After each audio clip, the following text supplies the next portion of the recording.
and then you like know the time, you know?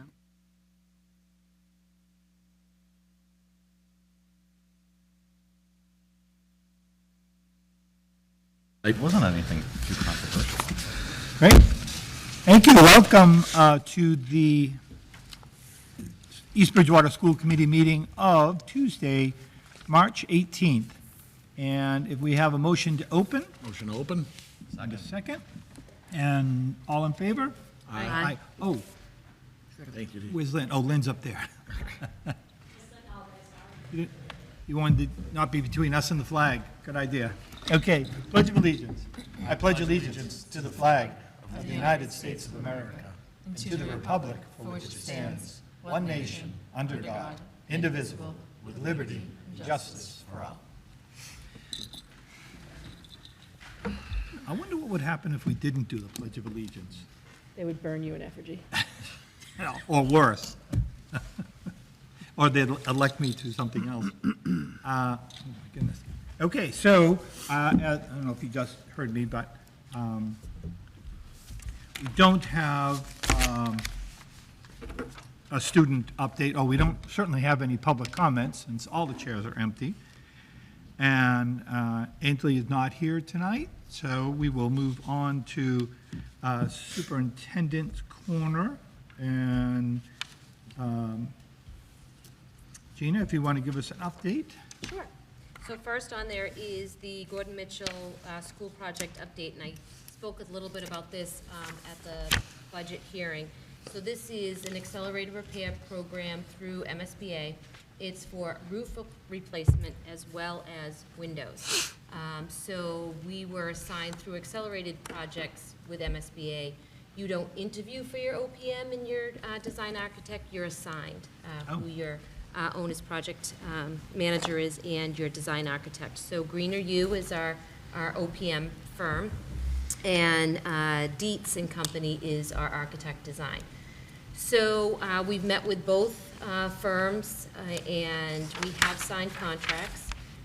When the proposal was given to us from Dietz for the schedule for the feasibility study, we noticed that the feasibility study should end around the end of the end of June, with a submission to the MSBA for their board of directors to vote the end of August. I believe it was like an August 27th meeting, which would mean that would put us at a fall special town meeting to vote the funding to approve of the roof and the windows.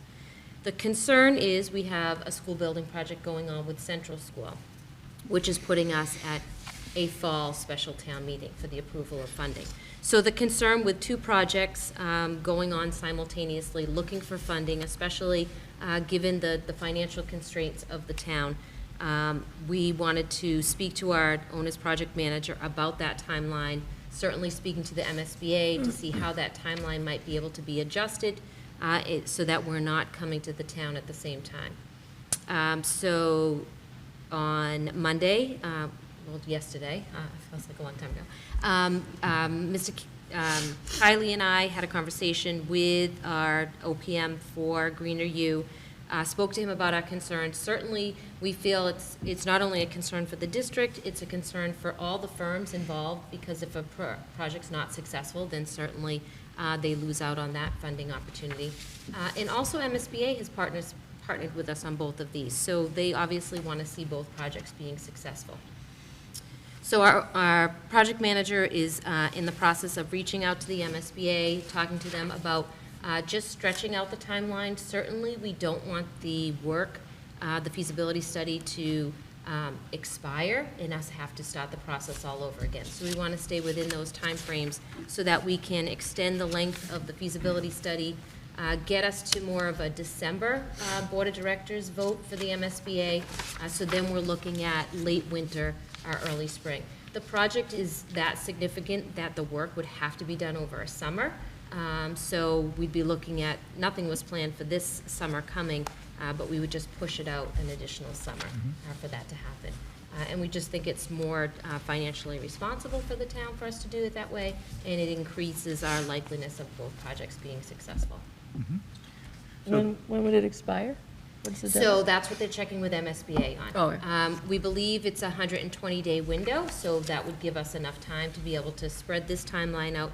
And then once the MSBA takes a vote, I believe we have 90 days to then bring it to a town meeting. So that would still give us, with a December vote by the MSBA, that would still give us, January, February, for us to get to the town and approve of the funds. Because we certainly don't want the money that was approved for the feasibility study to go to waste.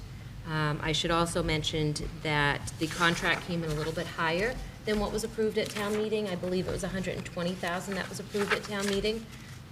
And the proposal came in about I think it was $145,000. So Mr. Seelig did go to the Finance Committee about that, and Finance Committee did approve of the additional funding. So then we reached out to the MSBA, because technically you're supposed to submit a vote that happened to approve of the funding. So Charlie Seelig did share with them that we got the approval, and we're waiting for MSBA to accept the Finance Committee approving of the additional funding, as opposed to needing to go back to a town meeting to do that. So one other thing that we are waiting on. I find it a bit confusing, obviously I haven't been through this before, where the line of responsibility falls to the school committee, in this case, as you just mentioned, the Finance Committee. Is that under the vision of MSBA, who's the decision maker there? Fine with me if it's FinCom, that's fine too. I'm just So the curious. town actually signs the contracts, so. Oh, okay, so it would I be- think the town is the ultimate deciding body. Okay. So when the FinCom voted for reserve funds to be used as the signers of the actual contract, we felt that that was enough, but That makes sense. they're just making sure. Okay, thank you.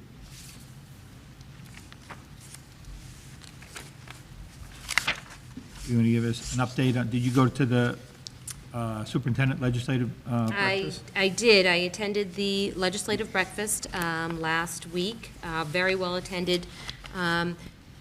We had Catherine Mullen, who is Representative Sullivan Elmida's aide, was at the breakfast. She sat at the table with myself, superintendent from West Bridgewater, assistant superintendent from West Bridgewater, and superintendent from Abington and Whitman, as well as Senator Brady was there representing our community as well. I would say there was about 70 people in attendance, certainly sharing the same concerns that we've been talking about here in the district, as far as financial crisis that districts are in, the escalating costs of out-of-district tuitions, transportation costs, and just making sure that our legislators knew what we're faced with on a town level, and making sure that they're advocating on behalf of us at the state level. Did that message seem to resonate with them, or were they aware of it? So some were aware of it, not all, but they were asking really good questions, looking for follow-up information, looking at, exactly what each district is being challenged with. And we also had conversations about MCAS and how that's affecting communities and the competency determinations. So they were asking lots of good questions, not only about the finances, but just the overall operations of the districts. Okay, excellent. Thank you. Oh, I know the Kiwanis Club Pancake Breakfast we're going to advertise for, and EI update. Yes, so the Kiwanis Annual Pancake Breakfast is on March 30th, 7 to 12 at the Mitchell School. I actually had a phone conversation with the president of Kiwanis, Mr. Anderson, and this year they want to get more students involved, so they are having Name the Community Shed contest. So if you've driven into Mitchell School, Mr. Maquette was very generous in his offering of them being able to display the shed. So it is in the middle circle of Mitchell School. The shed is really for that day, for them to be able to collect food pantry items that they do every year at the breakfast. But they have, and I think it's in your packet as well, a flyer that has gone home to every student at Central School and Mitchell School, where they can enter the contest to name the community shed.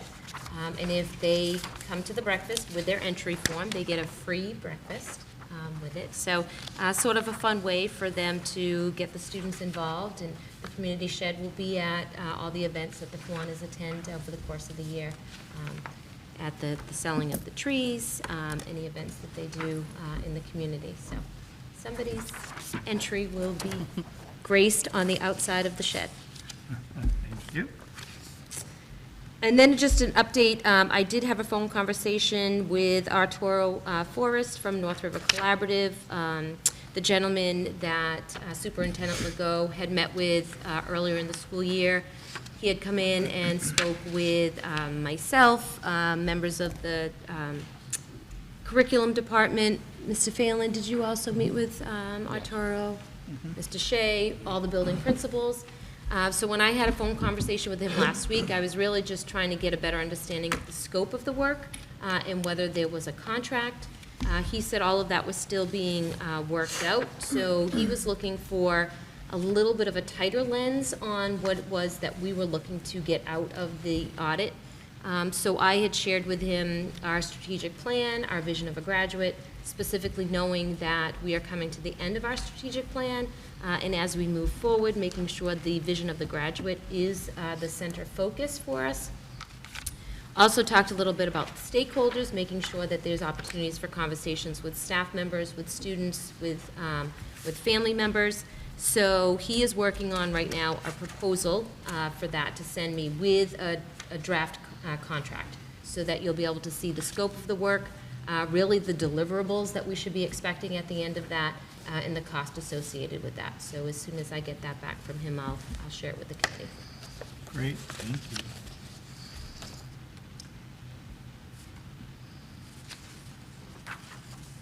I can't remember if,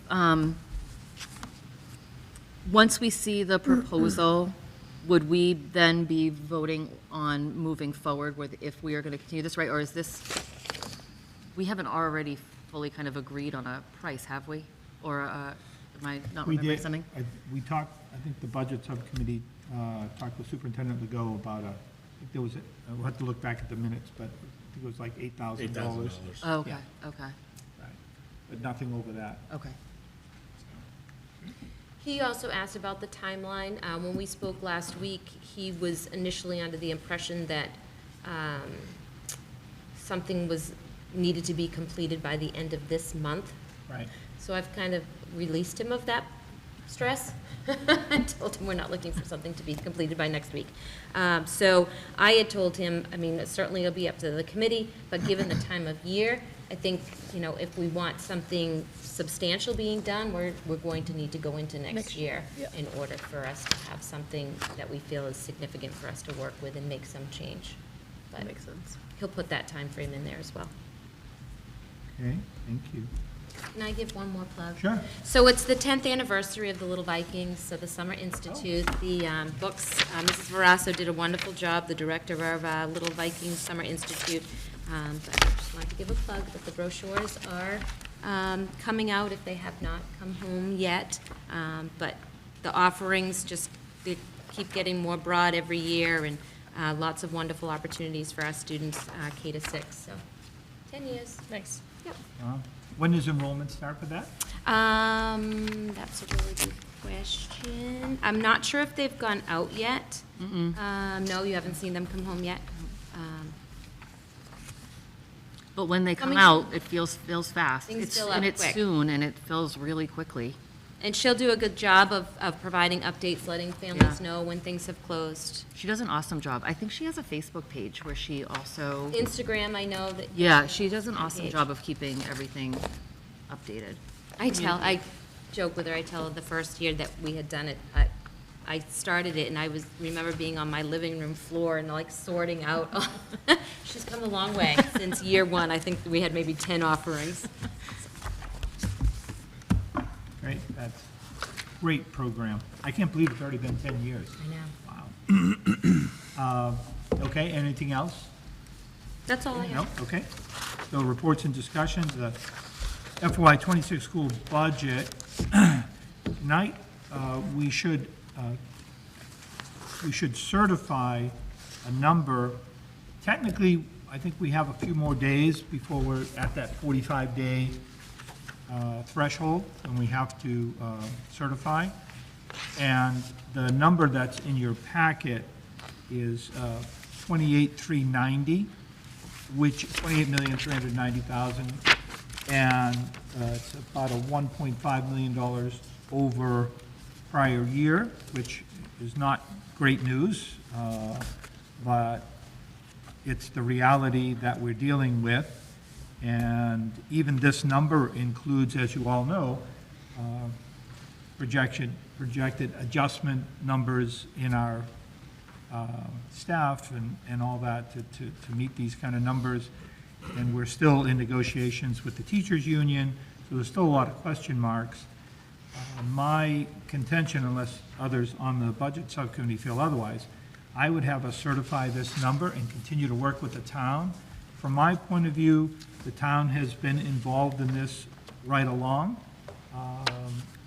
and which I feel good about, that there's been a lot of collaborative discussions and sharing of information and knowledge and all. And I know we have a meeting coming up with the selectmen next week. Is it Monday? Monday. Monday night, at the selectmen meeting to have an open discussion about it. And certainly, I think Gina and John said they could be there, the budget subcommittee. I know, Dan, you're going to be there. You're going to be there, Peter. Yep, I was just Certainly- making sure I was just going to be at that one. Anybody else on the committee who wants to be there to have their voice heard. To me, I'm approaching it as it's an open discussion for us to be able to present to the leaders of the town, here's where we are as a school, here's what we've done to recognize the town's situation and try to be as fiscally responsible as we can be. But we can't do it all ourselves, and so we'll have more of a conversation, because obviously all this has to be finalized before we get to town meeting, and probably even before that, because it's obviously got to go into the booklet that we get at the town meeting. So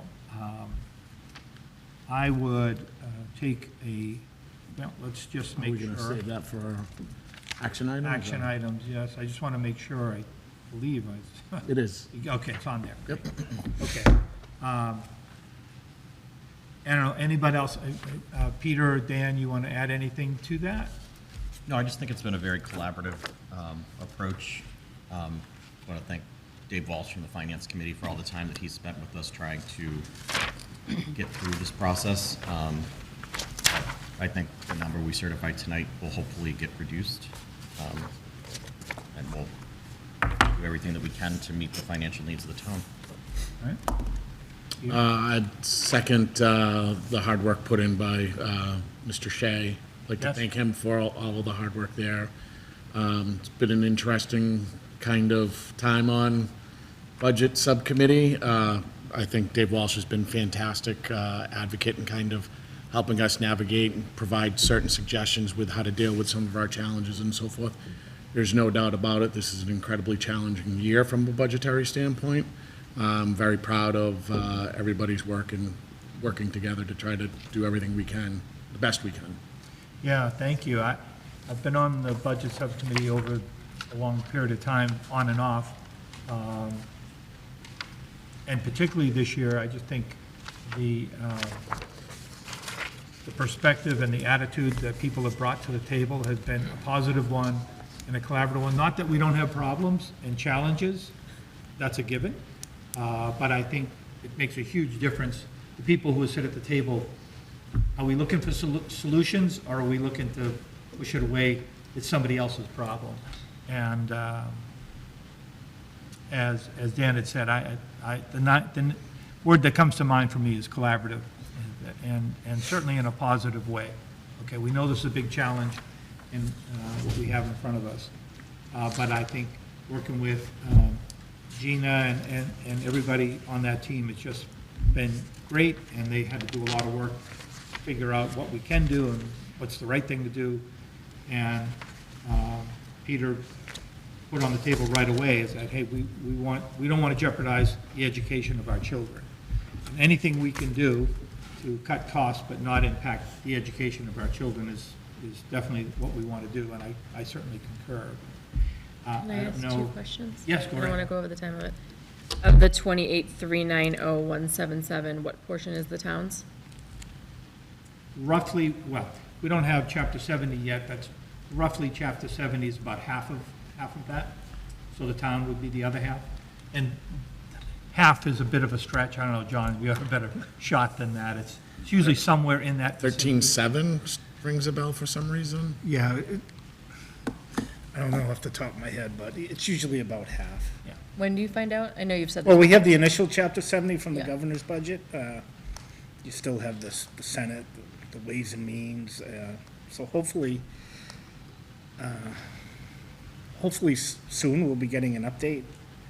You know, I'm hoping that our minimum Chapter 70 amount per student goes up like it has every year.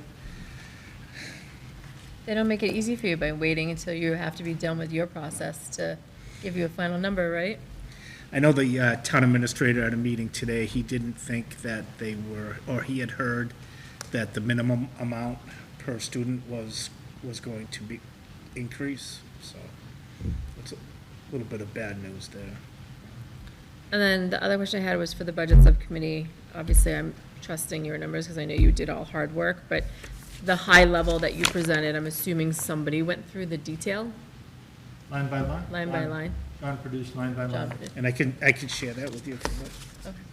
Thank you. I mean, no, I'm sure the subcommittee did a great job. There's some that are 100-line categories. Oh, I'm sorry, I should have shared, but that's a good point, I should have shared that with the rest of the committee, just so you have it, so. And if I could just add something, Gordon, you said we're still working with the town. We're still working with vendors. We're still working with special ed department. I had a meeting today. I was out at Lucini today, meeting with them. So we're still doing our best to try to see what we can to reduce the budget number. Oh, thank you. No, absolutely great point. And even though every year feels unique, the process, you know, to Amy's point, the state, and we're relying on their numbers, is always lagging behind. Well, here's the number, but we're still working on it. Everything's still a work in progress. And we know as we, when as and if we certify this number, there's still work to be done. And any way possible, if we can get that number lower, we will do that. And, but, so now we have this smaller window of time, but again, it's always thus, unless I've missed something. I tried to pay attention all the different years I've been on the committee, but it seems like each year is a bit unique, but what's standard is, hey, everything's not finalized yet. We're still waiting for numbers from the state, we're still waiting to see what else we can do with our vendors and all, so. I think it's important to echo, though, that our budget challenges this year are not anything of our doing or past doing. Our budget challenges this year have to do with things that are beyond our control and unfunded mandates from the state. Yes, absolutely. And for those of you who perhaps did not see the budget presentation on Network TV last week, one of the slides that I thought was key was where we compare to other towns of similar size, similar demographics, and we're the second from the lowest on per pupil spending, and we didn't, that wasn't presented to say, oh, woe is us. It was to say, here's what we have to work with, and we do the best we can with what we have. And I think that was the key, for me anyway, that was an important part of the message. So it's not that we're being frivolous or have been over the years. I think we've always been very, very responsible when it comes to this part of the district, and obviously the cost involved in it it's substantial, and we take it seriously, but we also take seriously the education of our children. And in other times, I've pointed out to people that when we all went to school, there were similar conversations happening with the adults who were running the town, and this year it happens to be us sitting here and et cetera. But we know that our responsibility is to our children and their education. And when I say ours, I mean that of the town. And we take it seriously. We know we have a lot of work to do and a lot of responsibility. So any other questions? Yeah, any other questions, Amy? Other than I don't know who you're calling an adult. It was somebody, I think it was Ellen, but she's not here. No, thank you. No, Okay. no, I'm good, thank you. Good, okay. So we'll take that vote in the action item. Anything else, John or Gina, you want to add to that? I don't think so. Okay. All right. Thank you. Oh, hey, guess what? Central School Building Project. Dr. Williams, we're back to you again. Just a brief update. One thing that the committee is waiting on is our educational program plan. So that was developed over the course of late summer, early fall. It was submitted to the MSBA in January. We're supposed to be getting feedback from that. That's supposed to help to guide our decisions on our space summary, what the building's going to look like inside, what programming it's going to provide. We have not received that feedback yet, but we're still moving along because our schematic design is going to be due to the MSBA the beginning of May. So we're sort of proceeding ahead, not really knowing what the feedback is going to be. Certainly going to need to take that into consideration. At our last meeting, we talked a lot about location. We had a civil engineer that was at the meeting to talk to us about Leland Farm and the drawbacks to Leland Farm. I think, and John was there, he can share. The biggest takeaway I had was the risk, the unknown of the land formation. They even talked about salamanders and needing to build salamander crossings potential. And so just the water, the amount of water that's located around the perimeter, and the work that would need to be done, the permitting that would need to be done, the extensiveness of the permitting that could take time, that would then increase cost. So a lot of the concerns that were expressed about Leland Farm was really just a chance for the committee to think about, should we still be considering Leland Farm? The other two locations are at Central School. One is a renovation addition where the school currently exists. The other is directly out back of the school. Anything else with Leland Farm?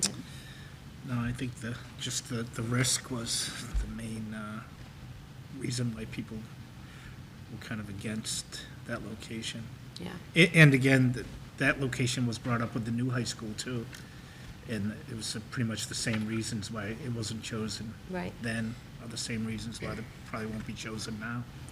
The other concern was wastewater, and whether a wastewater treatment center would need to be built, or if we'd be looking to tie up down in 18, road work that would need to be done to do that as well. So at our meeting next Tuesday night, we're going to definitively vote about location, whether we were going to eliminate Leland Farm, whether we're looking at add reno versus new construction. So the committee will be looking at that at our next meeting. We're also planning a public forum for April. Right now, it's tentatively April 8th. I do see that we have negotiations on April 8th, so that takes a handful of us out of that if it is April 8th, but we're going to talk about that. Mrs. Byrne and I are meeting with the OPM and architect designer tomorrow, so we'll talk a little bit more about that. And then we're thinking by April, we'll be looking at probably weekly meetings, because we'll be getting that much closer to the space summary, the schematic design needing to be submitted. We definitely need to start having those conversations with the community and get that outreach going, so that going through the summer, coming into the early fall, the community is well-informed and prepared to make a decision about the funding. So, I also have in your packets, just because the intensity of the The committee is going to start revving up. I reached out to all committee members, just asking if they want to continue their commitment on the committee. So we did have some changes that took place. I think I mentioned at our last meeting that Karen Harum from the Finance Committee needed to step down because of professional responsibilities, and Dave Walsh is now the representative for FinCom on our committee. So that's reflected in this letter that went to the MSBA. Any questions about the school building project? Okay. Hopefully soon we'll have some visuals to share. Thank you. One of the things I would share from being in those meetings is the expertise. Obviously, the owner's project manager and the architect have very specific expertise, thank goodness. But also, Dr. Williams and Mrs. Burns and all bring that educational piece. It isn't just a box where you teach kids in. It's got to match the size, the dimensions, the resources within that building have got to match what we need to educate those children. And that's on the table as well, too. That until that, it all kind of moves forward together. It isn't one or the other. And so there's a lot of work being done, as you would imagine. It's a huge project, very serious, but there's a lot of people working on it with the right perspective. And there's a lot of people on that committee, and I think it seems like it's working really well. People are making contributions. So, thank you. In part of our packet is the draft of the school calendar. The evolution of the calendar, Dr. Williams, is collaborative, I would imagine, to make sure this all lines up. And I don't know, did anyone have any questions? Yeah. Yeah, so it looks like a great calendar as far as like almost 2 weeks off for winter break and so forth.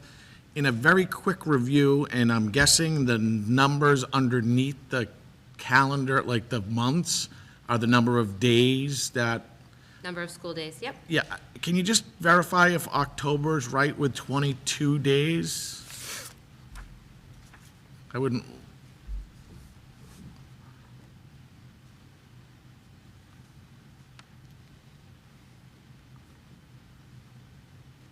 No, it'd be 21 days because that 31st will be a full-day professional development. Okay. So do we have the right number of total days that we need? Well, now I'm questioning that. Yeah, that was just the one thing that, and I'm sure my two that are still in the system are going to love me for adding a day back in, so I'm sure I'm, yet again, going to not be the favorite in my household, but I just want to make sure the math is right. So that's interesting because the small one I have, do you have a small one in your packet? I have a small one and a Because big that one. October one has Yeah. 21. Okay, yeah, that one does. The big one had 22. August, September has 23. All other ones look like they were right.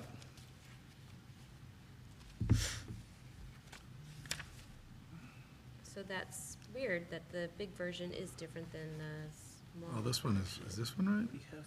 5, 10, 21 or 15, 16, 17, that's only 18, and that says 20. That's wrong there. This is 1, 23. 2. This is 23. Actually, May looks off too. 5, 10. 17? Did you not count? How many days I is have it supposed to be 20. total? I have 20 in May, 180. Yeah.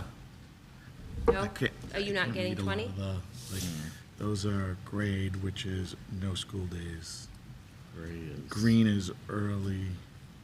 Gray is 28, 29, so it's last day for seniors and senior graduation. Oh, yeah, so that would, Yeah. that, they still have school. Yeah. It's grade, but it shouldn't be, you're right. Because we still have school. So that one I makes think the sense. colors are off. Yeah, so May looks right. Okay.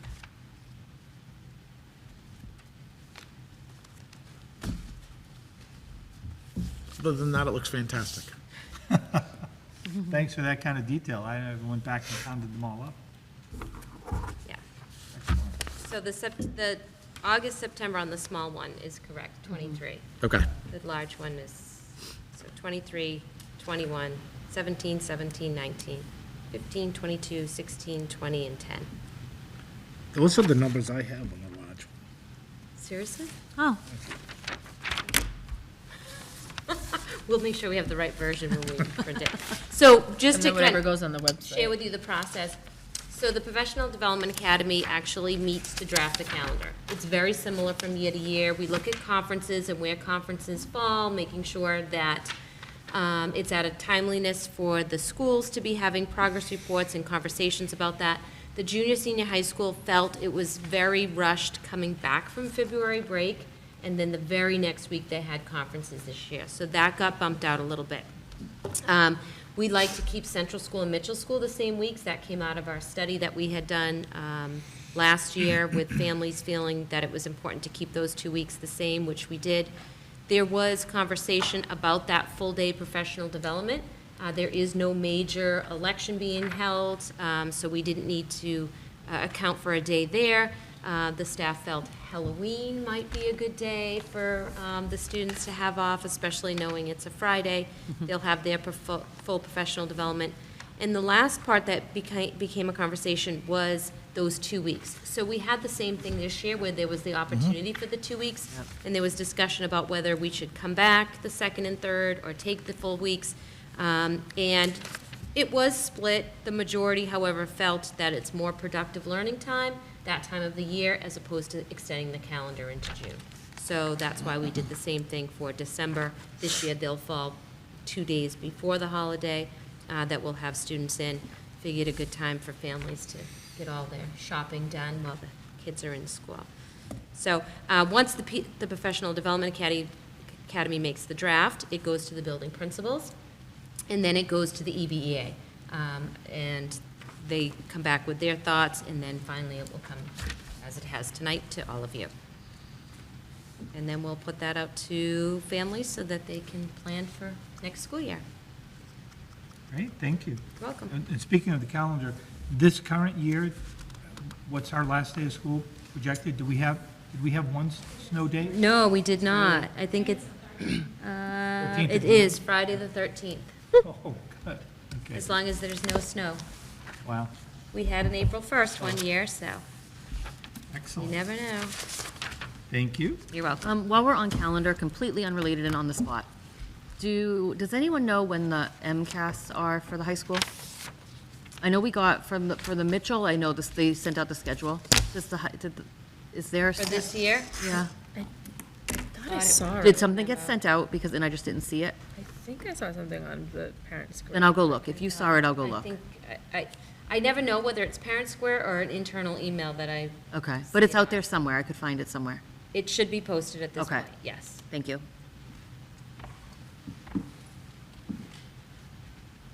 And then when you're ready, we're ready for a strategic plan update. Dr. Williams. So I'm trying to think, not a whole lot to share since the last time we met. As all of you know, we are in the final year of the strategic plan. So I guess just getting a better understanding from the committee, what would you like to see as a final presentation, a verification of the objectives being met in the strategic plan? I know we had conversation about ClearGov. Right now, we have the ability to go into ClearGov where we're tracking all of the action steps. We don't have that part of the package with ClearGov where it can be displayed on the website. Certainly, I can print out what is visually seen on ClearGov. I can have members of the strategic plan committee come back to do a report at the end. Well, I'm sure other people have their perspectives as well. For mine, even looking into next year where a new strategic plan is going to have to be developed, one of the things I think would help us as a committee and maybe the district in general is all of the things that are currently on the strategic plan, there's no doubt that they have value and purpose and they're obviously important components. But from a committee point of view, anything that can be produced as data. It's great to hear from the principals, this is what we're working on, this is what's happening at the schools. And I understand not everything can come down to bottom line, black and white numbers. But anything that can is very helpful to say, hey, by the way, this was one of our initiatives, and here's how it's shown up in student performance, student attendance, student, whatever makes sense. So I don't know if Peter probably echoed that as well, too. Right? Absolutely. Yeah.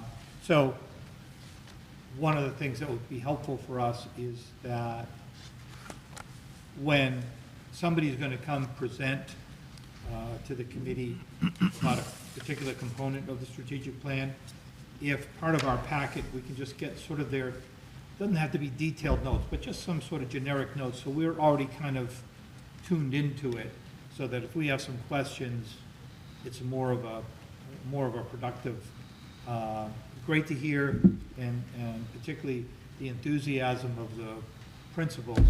I know I like to hear that and see that when they're genuinely conveying what the results they've seen or what impact they've seen in the schools. Great to have. Anything we can have prior to that presentation, even if it's just bullet pointed, you know, X, Y, and Z, so that we can get our heads around that to ask perhaps any clarifying questions that would be helpful. So, We are also moving to a new data platform, data analytics, that we have now trained the building principals in. We'll be doing some training in the springtime, as well as those first couple days back for staff. You heard me talk about over the years Panorama, never really got the traction and the use from the staff. Data analytics platform is Google-based, so it's definitely more comfortable and familiar for staff, but it will be something that we'll be training all staff to use on a regular basis in tracking not only the academic achievements within the classroom, the standardized tests, but also tracking of, you know, students if they're if they were brought up for child study, if they receive Title I services, if they are on a 504, an IEP. We feel like a lot of information, not specifically IEPs and 504s because those are legal documents, but a lot of times when students go through child study process at a school building level and an individual curriculum accommodation plan is drawn for them, it kind of is lost as they move from one building to the next, and we feel like time is wasted when a new teacher gets a student, not knowing, you know, what works for this student and kind of starting all over again. So making sure that this platform is used on a regular basis. Teachers, especially at the junior, senior high school level, will be able to see how their students are performing in all areas, not just within their own classrooms. So certainly if a student's not finding success in their classroom, but they see that they're finding success maybe in another classroom, those collaborative conversations can happen as well. So we'll be sure to give the committee access to that platform as well, so that at any time you can go on and see from a district perspective how we're doing academically. Our student success surveys will be there as well. So I think it makes it more clear to know if what we're doing is working, if we're using data points to help drive that. The one other thing that I really want to make sure is part of a strategic plan, because it does play a big part in the overall programming, especially with 2 projects right now, but facilities to be part of that as well.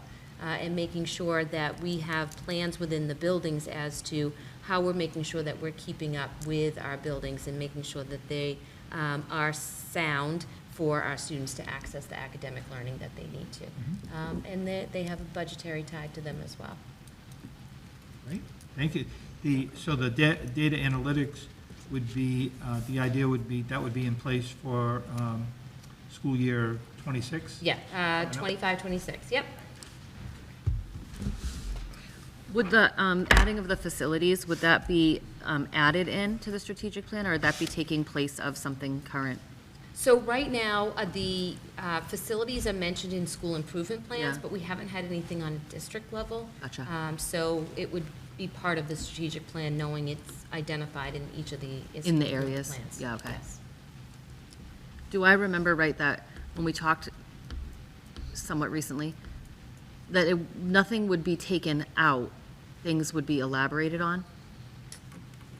The four areas of the strategic, right, 4 areas of the strategic plan? So right now, we have the 3 areas. 3. We're finding there's a lot of overlap, and Yeah. you may have heard that too when members of the strategic plan have come to talk. I mean, certainly, strong instruction leads to Yeah. monitoring and assessment. So we feel like there's a lot of crossover where we're planning to have more distinct areas of the strategic plan, so there's not so much overlap from Yep. one to the next. Gotcha, yeah. Okay, anything else? Dan, anything Other else? than Gina is certainly very busy. Exactly. And guess what? Next up, ClearGov. Does anybody else want to talk Or tonight? maybe I didn't make Jay say something. Jay's on the list here.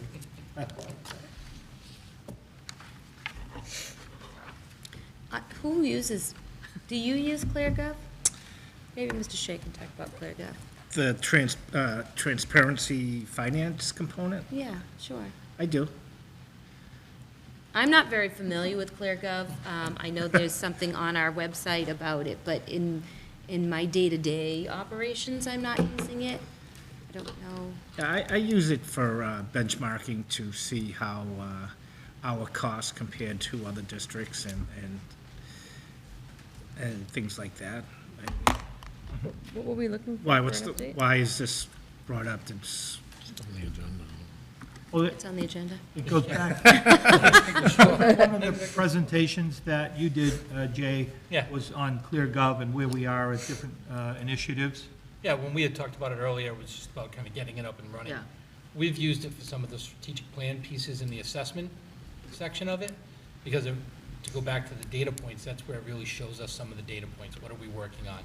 You know, when we met as a small group earlier, that's one of the areas that we can really show student growth, like we've done some of the mid-year, some of those mid-year assessments that were done, the DIBELs, the iReadies, and we talked about these data points in the February 5th PD with all the staff and principals now are having these data conversations with their staff as they go on. But we put it in there to look at kind of where are our kids at, how can teachers and how can we use those data points to show growth? And for some of those data points, I mean, that mid-year progress is really where it shows the most growth to us. It's the most telling, you know, and then that can help drive the instruction. As Gina was saying, there's some overlap, but certainly that data can help us. So looking into next year, would there be an overlap or an elimination of ClearGov with data analytics? You know? So right now with ClearGov, we have to input all of that information. So anything you see on ClearGov, that's been physically put in by members of the strategic planning team. So data analytics, that work will be done to be able to look at an individual student across the board, a classroom, a grade level, the district. So for us to use ClearGov on a district level, we're physically putting that information in. I think to Mr. Shea's point, if we want to make comparisons across the Commonwealth, ClearGov is the resource to use, not from an academic standpoint, but more from a financial standpoint. I think it shows enrollment maybe as well. well, there's two different products. There's the Yeah. financial transparency project, which is on our website, and then there's the strategic plan. Yeah. Right. Right, so that's where we went in and put in our Yes. action items, but we're manually putting all of that in. Yes. And then we're like moving the toggle to say we're 75% done, we're 95% done. So it's a good way to display for somebody to look to see the different initiatives, where we're at with those. We can do a narrative. Right now, it's not displayed anywhere, and my understanding is that we don't have that package to put on the website. Well, we've been researching with the company, trying to get a copy of the contract, which we finally did, so. Do we have that? Hmm? Do we have that ability to put that on the website? After we pay the bill. Oh, Funny how that works. right. And that, with the information, using ClearGov was about being able for the community and to have a resource, right? It was a way for there to be overall transparency about strategic plan, about finances, right? It was for community, yeah? Am I Well, the strategic plan part was new. adding that, putting that on? Yeah, Yeah, that was new. For the last 3 or 4 years, we've had the financial Yeah. transparency Gotcha. But the, product. So putting the strategic plan on was about, that's only a year Showing the old, community, right? right? Yeah. I think. Yes. The strategic plan going on ClearGov we're in the first year of it? Yes. It was just put in, Yeah. this year. So we either need to decide whether or not we have ownership of that going forward, or we don't pay for that service in the future. right, because I'd be curious if community uses it, right? That if that's a cost. I don't know how we collect that data, right? But like, I'd be curious if people are actually utilizing it and going on. Is there a way for us to see if people have gone on the existing Yes. components? Oh, there is? Oh, Yep. You should I be believe able to so. Traffic flow on the website, Yep. right? Yeah, that would just be interesting, I think, in terms of whatever decision gets made Yeah, part for of, continuing to use it. Right. So, yeah, there's 2 different costs. Yeah. I believe the strategic plan may be a little over 5,000 a year. The financial transparency product is a couple thousand. Yes, I get it. It's not like huge money. Is there any obligation? Like, are we obligated to do it, to use it? No. At some point, we all, though, decided, I'm not even being funny, like, yes, right? Like, so like, this idea happened for a reason I just can't recall, which seems to be my theme of the night.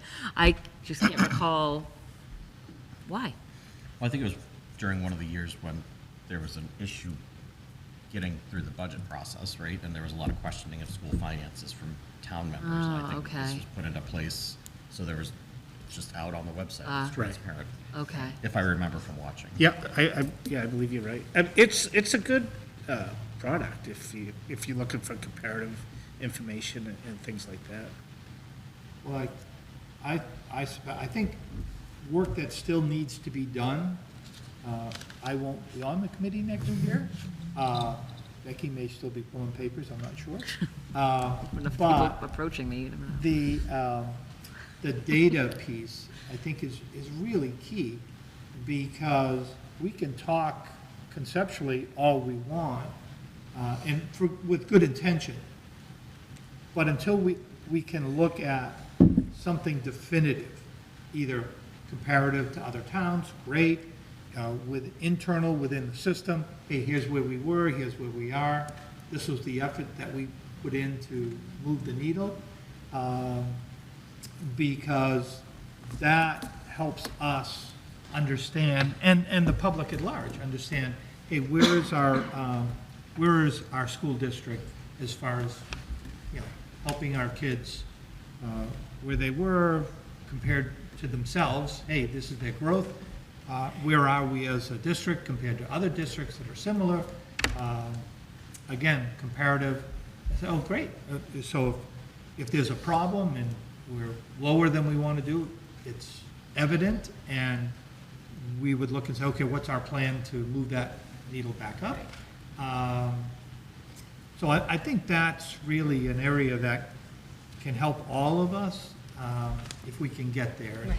And the idea, I think, the idea too is to upgrade our website to be more functional in that sense as well too. So if we have these resources and somebody can access them easily and maybe have a question and say, oh, I noticed we went, really high in our math scores, or, this development piece looked like it's really working well, what's behind that? What do we learn from it, kind of thing. So, not to get too far, again, Yeah, I think we have to look just more into what components it offers, to your point. We would need to look at what types of data we're looking to compare and how we can compare that. Certainly, like standardized tests, diagnostic tests, always can have those comparisons across districts. It's a little bit more subjective when you're looking at, grades in a classroom and how our students are doing on their report cards versus other districts. But, at any point in time, our strategic plan could be displayed on the website, the product of it. where I found the component of ClearGov, it was just another way to display our strategic plan as opposed to being able to show data points. So to your point, I think what's more impactful for the community to look at is, oh, okay, this is what you're doing, but what's happening because of what you're doing. Yeah, exactly. And so you folks in the administration of the district, you're the experts. We're involved, but we don't have the expertise that you have. And so I would look to you folks to tell us, here's the key data points, here's where we can find them, here's where we can display them, whether it's a platform with ClearGov or sounds like this data analytics will be a great tool as well too. And say, great. I don't think we would debate necessarily the data points, what shows up on the report as far as, hey, why this and versus that. It's that for you to have a narrative behind it to say, these are the key points, here's where you're going to find them, and here's how to interpret them. And I think that would be a huge step forward. I know as far as this committee, at least from my perspective, that would be really helpful. Since I don't have the expertise that you have, or any of the leaders in the district have, to be able to display those and say, these are the keys, and this is what we're tracking, and these are the numbers we feel really good about, and these are the numbers that we want to focus on to improve. Anything along those lines would be very, very helpful. Anyone else have any other questions or, all right? Okay. The next point on our agenda is superintendent's evaluation timeline. I'd like to we'll table that for now and move on to the MASC School Committee Finance Workshop. Originally, we had targeted for the 24th. We had to change that because now we're meeting with the select persons. There are a couple of dates in April, but there's been some sentiment in the committee that, oh, maybe we'll just put it off until next year. My concern is there's a lot to learn, and particularly there's all kinds of topics. Finance, because we're in the budget season, is a big one. I'm happy to put it off if you think, because I know somebody else, at least one other person is going to be joining the committee, if not two, and two of us are going to be leaving. So I don't want to, I know it was on the school committee objectives for this year, and I don't want to ignore it, but if we think as a committee it makes sense to push it off until after the election, I'm fine with that. I'll just pass along that information, who to contact. Sounds like now we have our own field rep who we'll be working with. It'll be a lot easier to schedule that way, but right now, Tracy Novak, who's training the new person, and the new person is available. There's a couple of dates in April, but if you want me to table that, I can table it. So any thoughts on that? I think it makes sense to table it, so that way whoever the newly elected members are get exposure. Okay, I agree with that. okay. Peter? I have no one way or the other, no opinion one way or the other, so. Okay. Amy? Yeah, same as Peter. I mean, I think it does make sense. I mean, if one or more people can benefit, then unless, will you feel like you're not meeting your objectives going out of this? Yes. Well, then, well, then then. let's do it. Well, no, I don't get a report card. I'm not gonna be- No one's going to hold me back. I don't think they can do that, right? You'll get a comment that says you made good effort, you know, like, Yeah. yeah. Not yet. Yeah, yeah. Good, makes good effort, Not so fast. enthusiastic Mr. about can work, invite you you know, back to those the types of workshop. things will show up in the comment We can section. invite you back to the workshop. Oh, great. Oh, great, okay. I've been to a few of them. But it is, I would, whether we do it now or later or whatever, it is very helpful. You talk about Chapter 70 and how that all comes about. It's not that we have to, No way. write all those numbers, To understand. but it's good to understand what impacts them and influences those numbers. And it is not simple. And I don't know, except for Tracy Novak. I guess she knows it, but, And I've been to, I can't tell you how many of those workshops, and I know the words, but I couldn't put it together for you. So I think the challenge right now is, and Dan and I were talking about this earlier on, and how many commitments we've got right now between budget and negotiation and all the other so forth. My recommendation would be, let's try to get some dates, and if we can make it happen, then I would certainly like to try to have you go out in a good, feeling good about it. We've just got to work our way, plod our way through the rest of the negotiation and the budget stuff, so. Yep. Let's get some dates and see if we can make it happen. If we can make it happen, then I'll make myself available. Okay. All right, so I'll research that. And Dan can wait till next year when we try to do it again. Okay, all right. As long as I don't get a letter in the mail that says, by the way, you gotta come back. We see you didn't check this box. So, and it's not just, I don't want to be flippant about it. It's not about just checking the box. No. There is valuable information. And I think I've been to that charting the course at least 4 times, I think 5 times. And every time I come with a different perspective, I'm like, oh, that's what that means. You know, when you're brand new and they present that stuff Yeah. to you, it's like overwhelming. Mush. They're certainly valuable, but it is overwhelming. And so I had suggested to them that they have a follow-up to the charting of the course, because after you're on for 1 year, now you have a different perspective, and it really does matter. It registers in a different way. But luckily, they didn't listen to me, so no one's going to come after me. Hey, now we have to go to 2 of these things. So, okay, so John, if you want to give us an update on the 26 budget, and I think we also referenced where we are currently up to date with this year's budget.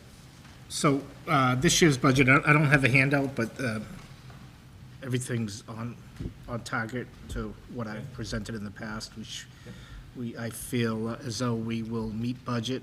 Today, we finalized the extraordinary relief, well, I shouldn't say we finalized, Jay and Joanne finalized the filing for the extraordinary relief circuit breaker.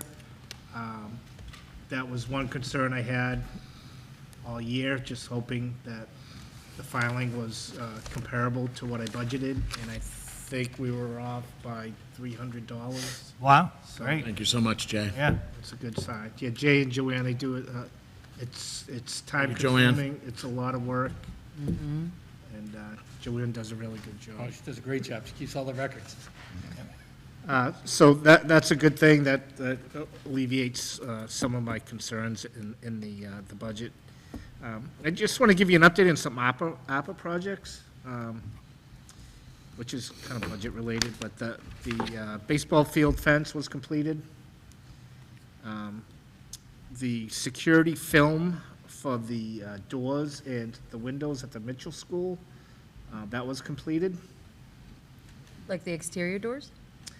Not the exterior doors, because that's another APA project that I'm waiting to get that rocket and rolling to replace the exterior doors. Okay. But although, you know, the pane, the glass Yeah, on as you get into the door, yeah. get into the entrance, all that glass, that's all had security, the security film Oh, nice. applied to it. great. So that project was done. The Great Mitchell sign, Which I've come around on, Oh, you have? a little bit. There's a process to get to acceptance. Yeah. That shows growth on your part. Thank you. that should be getting done very shortly. And a project that I've been working on for, I think, 2 years, the inclusive playground equipment. Finally got word that the company is out to survey the grounds, and DigSafe will be out, and that will be in process too. What kind of equipment's that? Oh, it's been so long. go back and look It's at it. inclusive, it's for,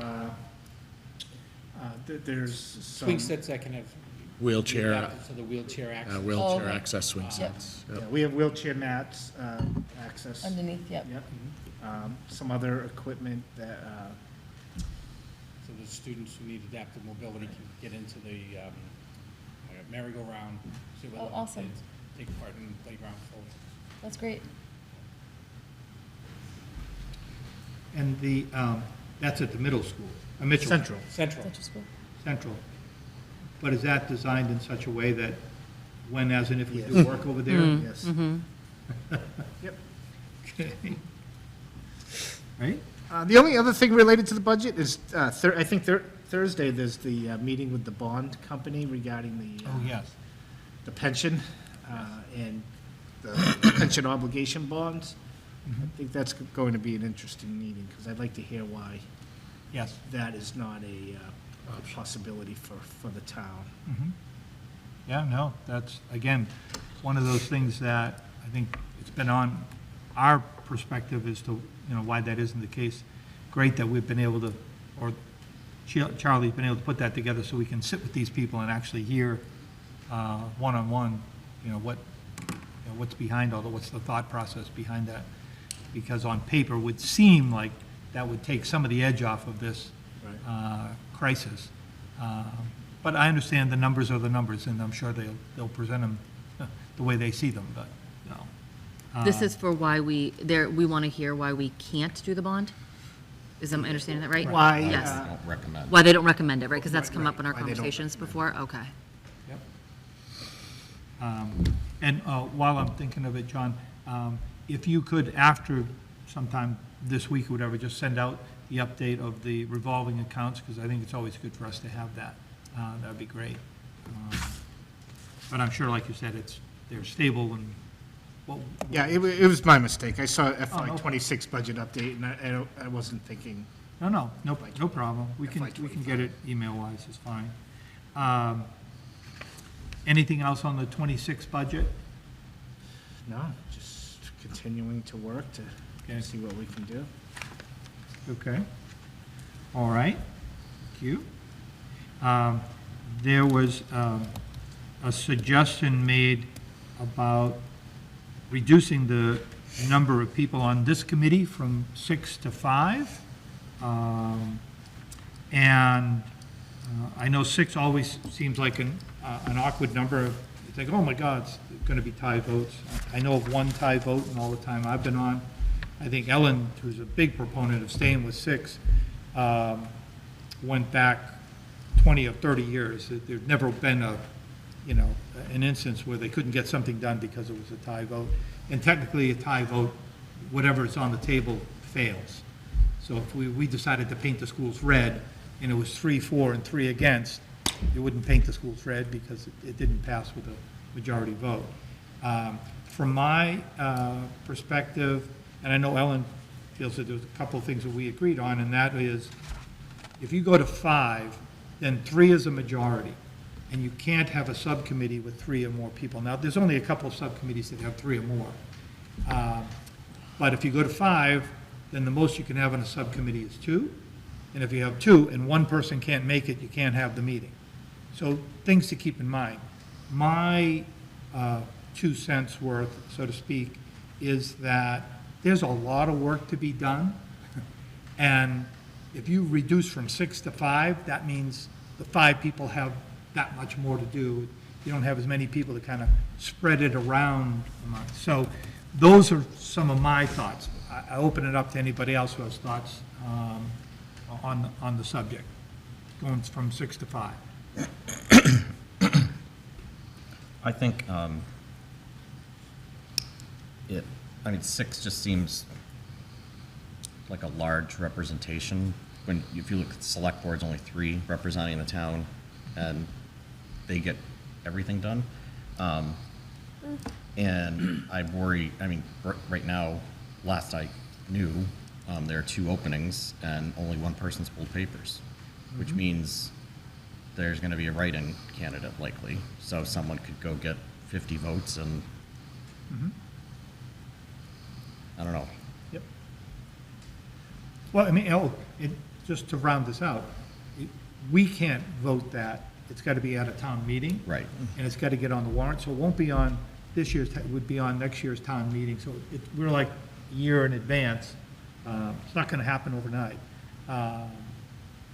But it's good to get everybody's point of view. I don't disagree. I would vote that the selectmen should have 5, but that's my thought. That's what I was thinking, honestly. They have support, they have Charlie, they have secretaries, so, and not that we don't have support, but a little different animal, but, again, I mean, I don't know if reducing the number of people is gonna actually entice people to wanna pull papers and run. No, I don't think, it's just one less. There's One less seat to fill. one less seat that has to be filled. yep. And if people aren't running, there is, I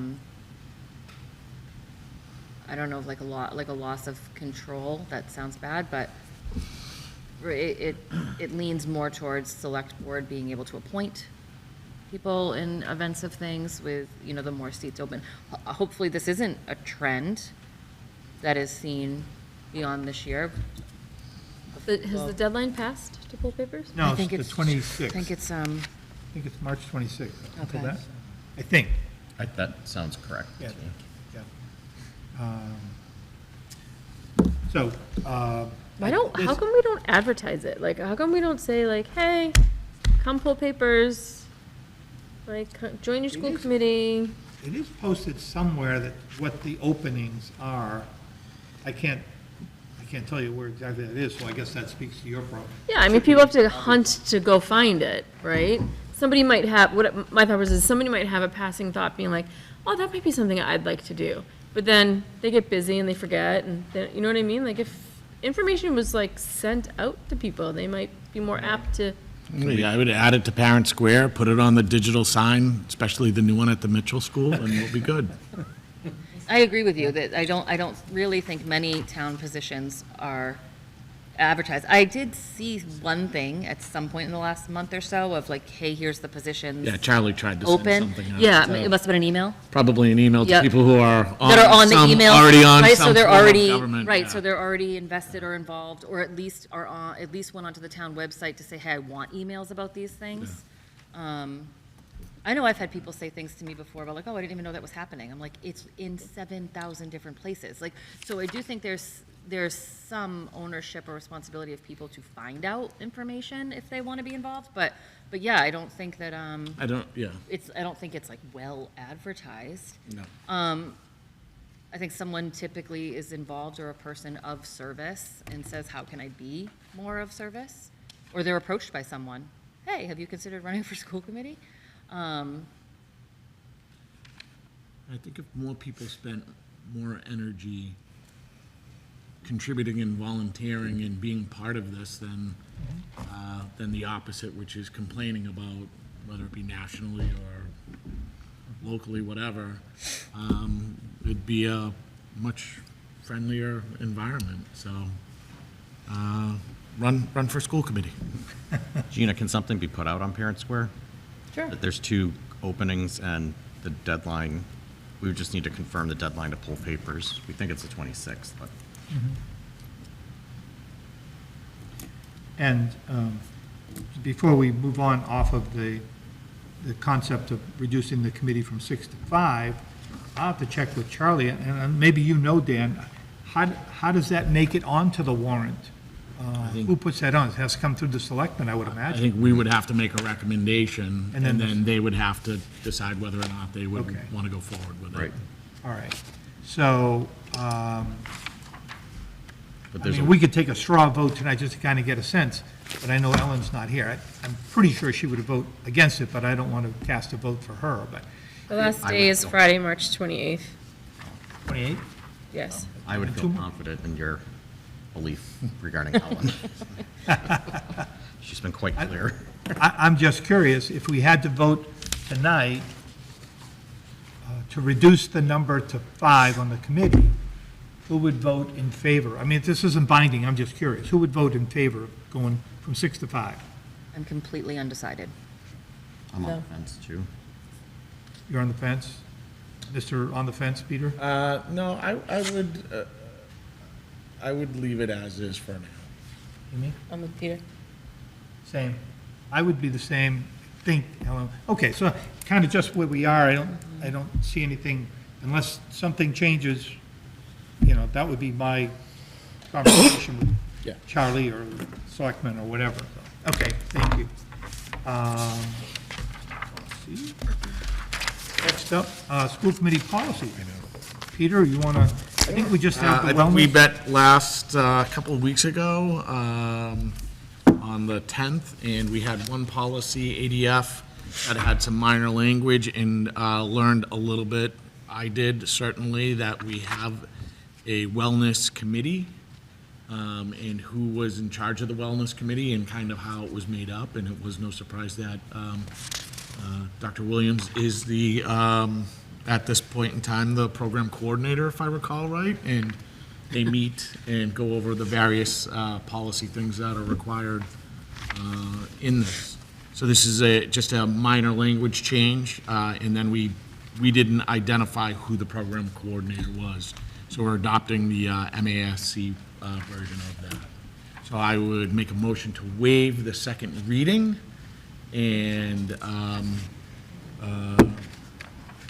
pass this on the first reading. Second. To take this one, To go to the MASC. 86 EB, Okay. add in this, yep. May I ask a question? Go ahead. Have you read this? Does this meet with your expectations of what your committee does? It does. So, as Mr. Furia said, we have a committee, we developed a wellness plan, we meet annually to review the plan. What really has sparked this is part of our food service program, the state review.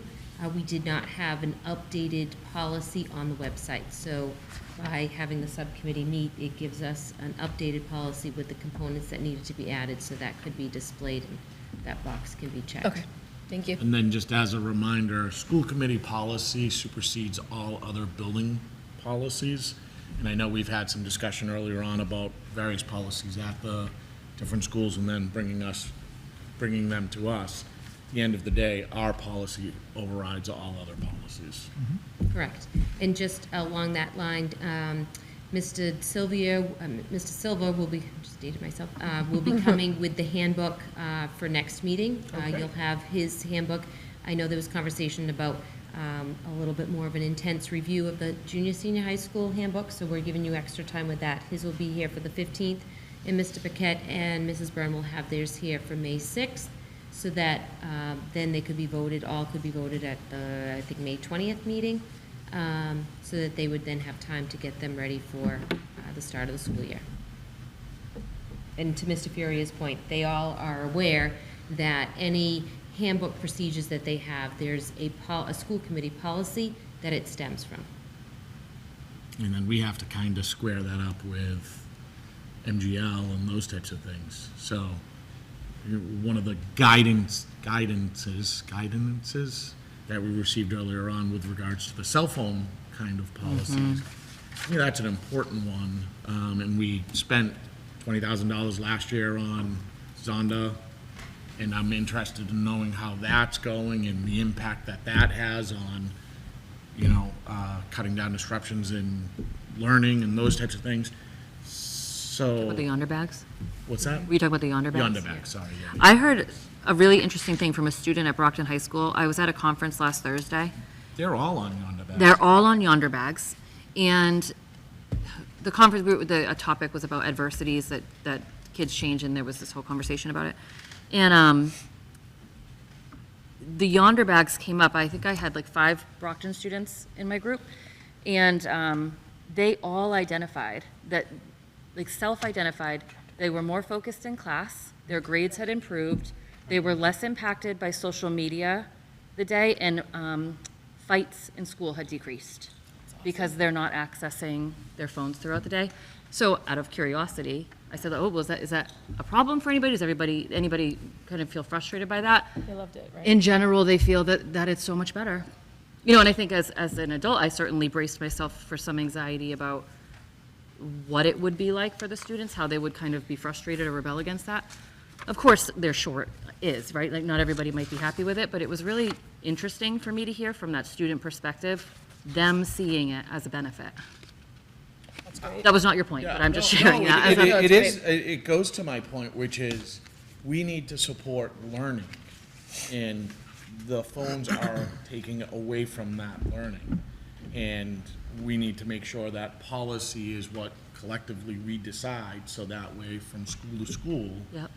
and from the feedback from the staff and so forth, that we have a policy that promotes learning, but understanding that the world has changed a little bit. Yep. And the adversity that this particular group talked about was overall mental health. So these were details that they felt improved their overall mental health. It was pretty fascinating. It's great. Well, so I think the motion is to waive second reading. Yep. We had a Second. motion and a second. All right. All in favor? Aye. Aye. Aye, unanimous. So now we need to vote on adopting, I make a motion to adopt policy ADF, School District Wellness Program, as detailed in the MASC policy. Second. okay? All in favor? Aye. Aye. Okay, that passes, great, thank you. Thank you, folks. I have a logistics question. Why, when we are on calls, do we do it in alphabetical order, and here we just do it all at once? Because the minutes have to, I don't know, there's a technicality there, the minutes have to show, each, Gotcha. we're videoed here, so Oh, okay, great. But it's interesting because if even one person's virtual, we also do roll call. Yep. yeah, sorry. Hey, come on. Gonna gavel me right out. Peter, with regard to the policy, I know you guys have done a lot of work. How much, do you have a sense of how much more is ahead of us? Maybe 30% remaining, from what I understand. Really? It's a lot. Wow, okay. Oh, thank God, thank God you This was a guys are on that huge year of committee. catch-up, Yeah. right? It's been- Because, it's so all this has catch-up, been pretty huge. Yeah. Yeah, we had done everything. We had gone through the whole thing, I don't know how many years ago that was, probably 6 or 7 years ago. And we went page by page, document by document. We're up to date then, but so much has changed since then, so. Can I make a recommendation? Can you take the policies and load them into ChatGPT and have them compare and contrast for you? Not a bad idea. It should just spit out all the changes. That'd be I'm great. happy to Okay. I offer things I don't have time for. Thank you. But I could give it a try with one of them if you wanted to send me an example. Okay. Okay. All right, and before we move into our action items, subcommittees that have met, budget subcommittees, had a number of meetings, as has the bargaining subcommittee, and the policy subcommittee has met as well, too. So, we'll move into action, and first action item is the action required by the school committee to vote to certify a reduced services school department budget for FY '26 in the amount of $28,390,177. So moved? I have questions. Sorry, I can't help myself. That's okay, so we moved, do we have a second? Second. Second, okay, now, Okay, sorry, I have to wait for a second. Reduced services. I kind of questioned the verbiage on that as well, too. I think the implication there is that we're going to reduce positions To meet the this year budget. to next year, right. Okay. I don't know, is there a better definition Yeah, than that? no, typically it's either increased services, level funded, level services. So to Mr. McKinnon's point, because there are reductions factored into this, then we are essentially reducing the services. Okay. Okay. Thank you. Is that, any other question? No. Okay. All in favor? Aye. Unanimous. Thank you. Action required by the school committee, continue accepting students under school choice in grades 7 to 12 for the upcoming 25-26 school year. And I know in your packet, it shows how many students per grade. And I asked Michael or somebody to look, what's our actual number? This total's 36. Somehow I thought we approved a number of like 40, but I could be wrong. It could be the exact 36. Any reference to that? Gina, do you have any reference to that, what the actual number is? I don't recall in past years that an actual number, I think when the committee first voted for school choice, there might have There was been a a number, number yes. applied to it. But since then, when school choice has been voted annually, it's just been to vote whether to continue it or not Yep. with no number. So that's the updated number we have right now. I did have some communication with the principal about his thoughts based on what we have for enrollment now, some of the potential changes with reductions. His only caution would be to consider not adding to the 7th and 8th grade, knowing that's where some of the reductions are gonna potentially be taking place. If the committee's looking to do a swap with 12 school choice students graduating, with 6 in grade 12, then he would recommend 3 more going into their freshman year, 3 more going into the sophomore year.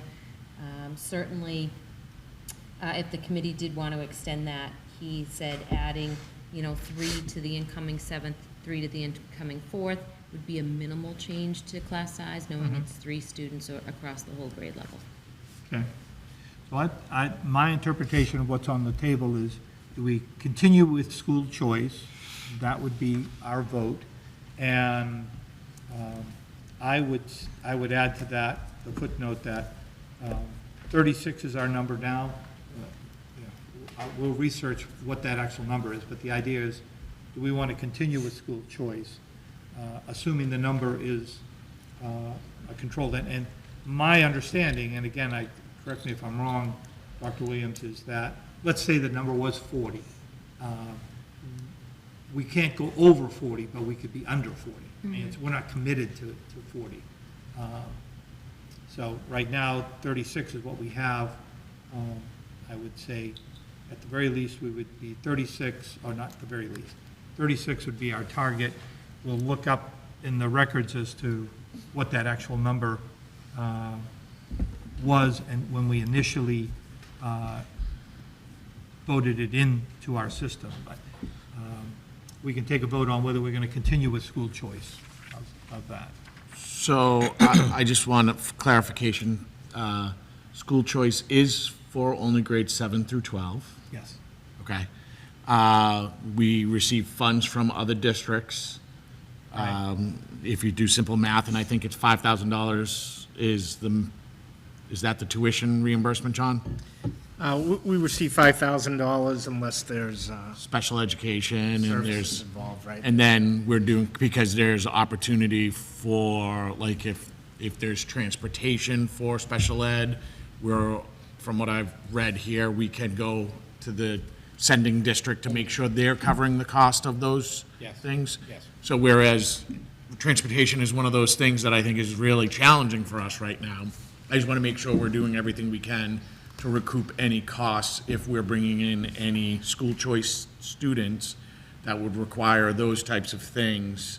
So not only are we getting the tuition, we're also getting the reimbursement for the transportation as well.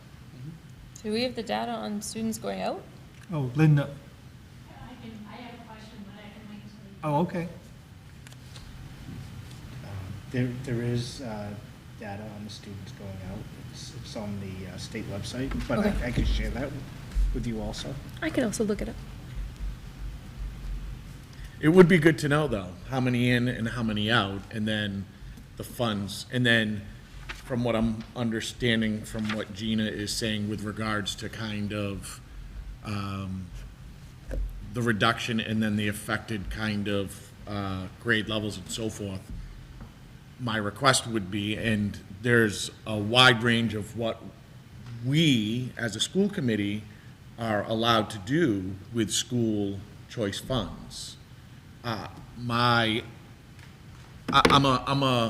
like keeping any of the potential income revenue sources to where the burden is being placed.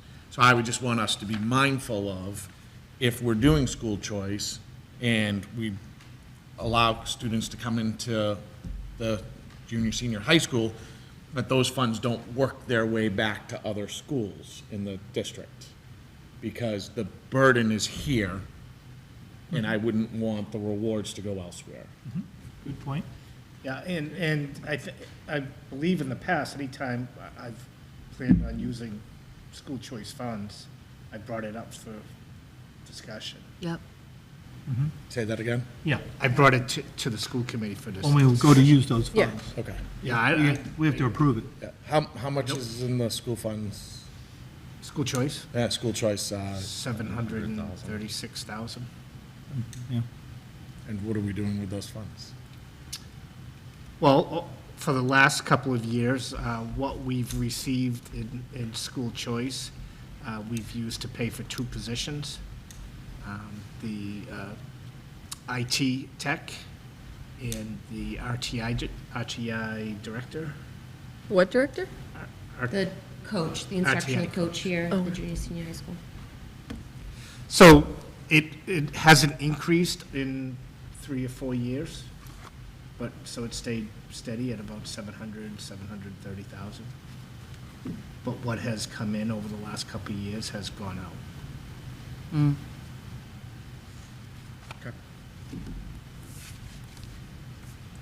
Okay. Lynn had a question. Oh, I'm sorry, Lynn, yes. I just had a question in regards to if you would ever have school choice for the younger grades. I Just out of don't- curiosity. I know West Bridgewater does, but Really? I don't know why we, that's a good question. I don't know. Gina, do you know why we It's don't been go? typically based on enrollment. So to Mrs. Berry's point, we have students coming, as ninth grade comes upon, there's opportunities for private school, agricultural schools, vocational schools. So we saw dips in enrollment. So even just now, looking at enrollment for this year, our eighth grade is 172 students, and then our ninth grade is 143, 10th grade is 140. So, 25, 30 students that come to their freshman year and go and have other opportunities, where that enrollment is still as high in the younger grades, and just making sure that we kept class size reasonable for those younger grades. Okay. Do you guys happen to, off memory, if that number for grade 8 right now is 4, does that number typically rise at 9? Like that maybe other districts, another student might be saying, I'm not comfortable, or there's reasons I'm not going to go to my high school. I would prefer school choice at 9th grade. 100%, I think. Like, does that number become 9 or 10 at 9th grade? Yeah, we've had students come in as school choice students at all grade levels, Yeah. even senior year. Yeah. We even have families that move out of town Yeah. while the students Yeah. are students here, and then they transition Yeah. to a school choice student. Yeah. Even though it's not increasing our enrollment, they slide over to the Yeah. school choice Yeah. column. Yep. So we would expect that number for grade 8, when it moves up to 9, we'd expect that to be higher next year, based on the question, okay. And then my other question is, if for some reason we were to vote not to do school choice anymore, these students remain enrolled, right? We're not saying no school choice and now you have to, Once they're in, they're in. yeah, okay, I just For wanted as to long make as they sure want. that that was To clear, because that would graduation. not have felt comfortable to me at all. Okay. So- And in the principal's recommendation, who's like front lines of this every day, is maybe just not do school choice for 7th and 8th grade right now, because that's where we might be impacted service-wise. Right, incoming 7th, Yep. incoming 8th. So Yep. if the committee wants to keep it at the current number, Yep, that his recommendation would be 3 slots for incoming freshmen, 3 slots for incoming sophomores. Certainly, he's saying we can work anything if the committee wants to do more than that. So I don't know if it's really for the committee to decide slotting of these. My opinion is that it's for the committee to say, we agree to up to X number. and then be able And to let then- Mr. Silva make that determination. Well, so that gets me to the second part of this question, which is, who's responsible for the process of accepting or reviewing and then accepting? Does that start with the building principal? No. The applications come into central office, and it's always been the practice that the superintendent reviews those applications and then makes the decision. Does What are they this, deciding, what's the criteria? So really, it's, Yes, we there you can't go. use much. Usually it's numbers. If there's certain slots within each of those grades, that would be a determining factor. We've had siblings that have come in, that then the younger sibling, but really, we can't use anything against a student as a reason why we would not accept them as So a if you school get choice too student. many applications, how do you, So then it's typically like a lottery. oh, okay. It's not like a first come, first served thing. No, there's a deadline that they all Okay. have to be submitted by, Okay. and then there's a review period.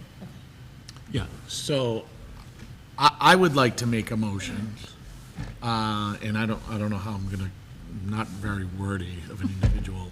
You're not but very wordy? Yeah, I would like to continue accepting students under school choice in grades 7 through 12, up to 40.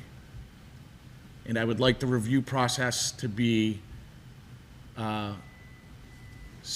involved with the school building principal, with the superintendent having the final say. Pretty wordy there, Peter, but we get the gist. That's good. Okay? I mean, what is the gist? You're asking that the principal be involved in the process. That's what you're asking. Okay. Second. Does, I mean, so I always say, sorry, I have questions. So does that align with the expectations of how the school would like to manage the process? Is it limited to just two? Is it a committee? Is it just two people saying, Yeah, I don't know how I mean, that's, So the only other thing that plays into it is confidentiality. So Okay. we don't want student information, student records being shared with a committee. You know, I support the recommendation from Mr. Furia. The building principal obviously has building oversight, programming.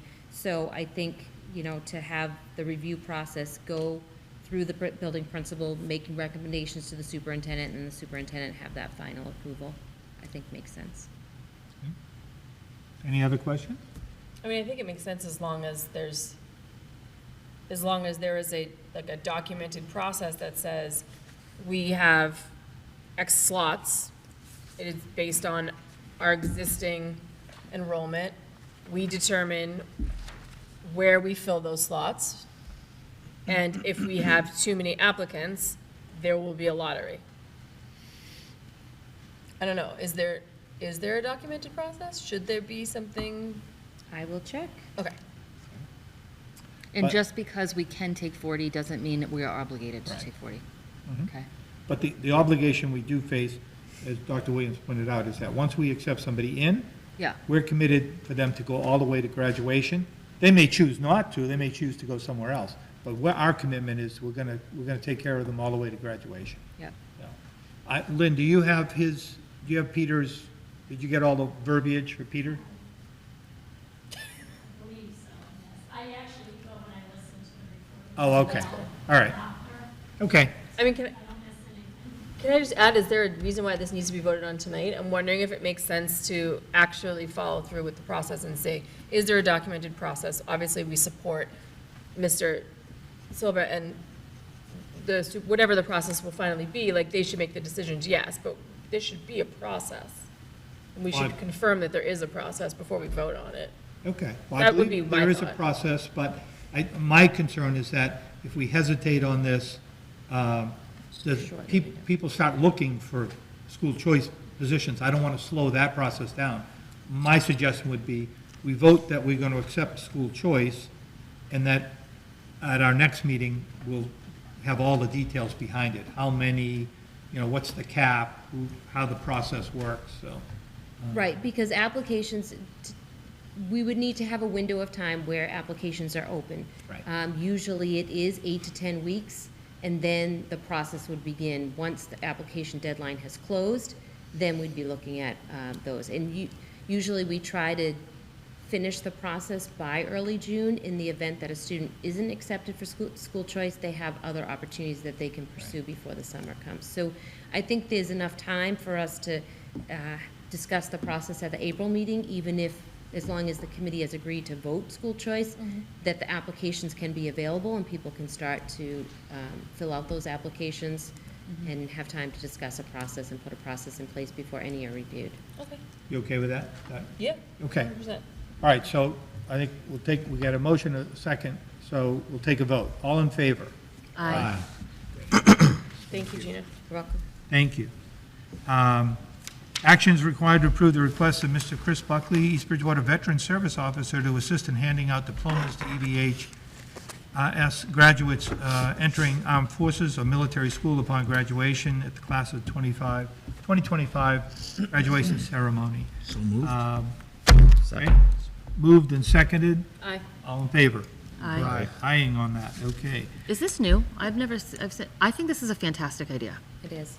So we've had the fire department. Yeah, Yeah. I remember that. Yeah, this is So, wonderful. Mr. Buckley had asked, actually Nikki Love it. Oliveira, who helps support yeah. the building here, is doing part-time work, so she kind of helped bridge that Yeah, I think it's connection. fantastic. Okay, action is required by the school committee on accepting the generous donation of East Bridgewater residents Philip and Deborah Chasey of gift cards and refreshments for the East Bridgewater Junior Senior High School Golf Program. So moved. Moved, Second. second? Aye. All in favor? Aye. Is this the same family that donated last year, like equipment or something? Yep. That's very generous of them. Action is required after review on payroll warrants 33 PS dated 2/12/2025, 35 PS dated 2/26/25. So moved. Second? All in favor? Aye. Abstain. Abstain, one. Action is required after review on accounts payable warrants SW number 34 dated 2/12/25 and SW 36 dated 3/5/25. So moved. Second. All in favor? Aye. From my point of view, with regard to the minutes, I know we got them this afternoon. I haven't had a chance to go through them. God bless you. Thank you. I'd prefer to Thank you. table these, but if everyone else has gone through them, you want to, and you want to vote on it, that's okay too. You agree with the table? Yeah. Yes. Okay, so I would table that action item. And action is required to approve homeschool education plan as reviewed and recommended by Assistant Superintendent Dr. Gina Williams. So moved. Second. Okay, all in favor? Aye. Aye. Thank you. And I'll take a motion to go to executive session, meeting in executive session pursuant to Massachusetts General Law, Chapter 30A, Section 2A, for the following purpose, and not to return to open session. Purpose 3, to discuss strategy with respect to collective bargaining with the East Bridgewater Education Association. So moved. Okay? Okay, all in favor? Aye. And just need a motion to adjourn. Motion to adjourn. Second. Second. All in favor? Aye. Great. And between